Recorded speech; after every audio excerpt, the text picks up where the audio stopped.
kai khumnajaribi loinamaki pungning chingsinjaraga Manipur ki puwari ka tatna thanaba jadraba Assamgi Kasar district ki Borkhula block ki manung channa leiriba leng on the part asi kanbada ekhona achauba thodang lomina si hajari Manipur ki puwari ka sagodariba leng on the part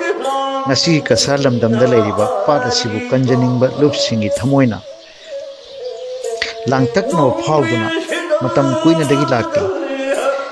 maramdi leng on the part adungai ingkumja lising amaga chanipan ga tramapan dagi lising amaga chanipan ga kutaruk phawda awagi makutta chahi taret khuntak ngai Manipur bu amuk khana awagi makuttagi ningtamba hanjinnaba honabada ining thongnar singhana on khiwa maigai amada olaga leng ondana pat asi sitpada kanghanba ngamlagadi Manipur bu awagi makuttagi ningtamba purakpa ngamani kariguma ngamdragana imalebak Manipur bu amuk hanna kanjaba ngamlaroi haina akanba khudam changdamgi changeng amaga loinana sikhiba Manipur gi puwariga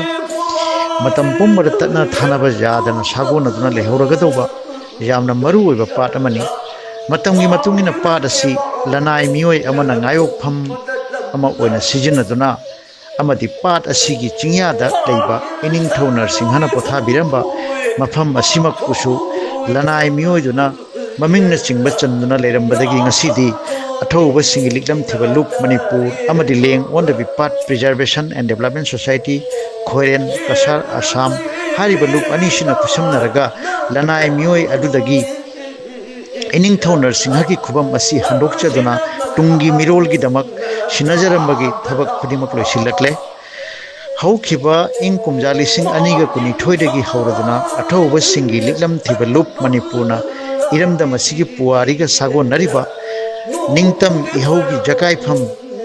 oikhiba mafam asida langban thagi thasi numitchida sahi khudingi ireibak Manipur gi damak mapunsi kathokhraba athauba pumnamaki mafamda langban haisoi tamjaba tarpan kachabagi thoram lepa letana pangthokna lakchari chatli ba chahi lising aniga kunmanga ing asidasu lagliba tang kunma thoi tha mapan ingkumja lising aniga kunmanga langban thagi thasi nomaijing numit asida leng on the part preservation and development society Khoiren Kasar Assam ga punna sinje langje dra mafam asida langban haisoi tamjaba tarpan kachabagi thoram pangthok chananamgi damak sem sajari hariba numit asida ungsijaraba iricha khudingmakna leng on the part asida lengbiratna ireiba ke thoba sing mafamda langban haisoi tamjaba tarpan kachabagi thoram asibu saruk yabiu haina hanna ningsingjabaga loinana nolukna paujenjari nolukchariba amadi paujenjariba leng on the part preservation and development society Khoiren Kasar Assam amadi athauba singi liklam thiba loop